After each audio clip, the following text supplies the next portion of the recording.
என்னடா கூப்பிட நிக்காம போயிட்டே இருக்க? நீங்களும் நிக்கல, நானும் நிக்கல. எங்க போனா உங்களுக்கு அதான் வீட்டை விட்டு போக சொல்றீங்களா? நான் என்ன புறம் போக்கா?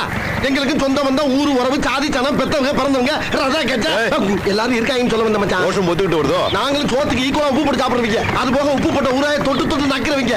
எங்களுக்கு ரோச கொடுக்குற மாட்டாங்க இருக்கும். உப்பு ஊறுகா நான் கொடுத்தது. அதுல முக்காவாசி காசு எங்கது? எனக்கு சம்பளம் கொடுத்தீங்க. சரி ரொம்ப பேசாத.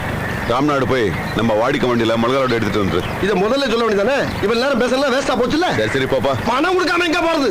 பணத்தை விட்டு பஸ் ஸ்டாண்ட்ல கொண்டு இறக்கி விட்டு போங்க. என்ன மாப்பிள, நம்ம ஓட்டர் சைக்கிள்ல போறோம். கடையில வேலை பார்க்கிற ஒரு புள்ள மோட்டர் சைக்கிள்ல போறானேன்னு கவலைப்படுறியா? அது கூட பரவாயில்ல மாமா. அந்த அப்பா புள்ள உறவை பாத்தீங்களா மாமா? மாசம் பிள்ளைக்கு சட்டை வாங்கி தராரு. புள்ளை அவ்வளவு அக்கறையா பாத்துக்கிறாரு மாமா. ஏன் மாமா எம்கிட்ட மட்டும் இப்படி இருக்காரு?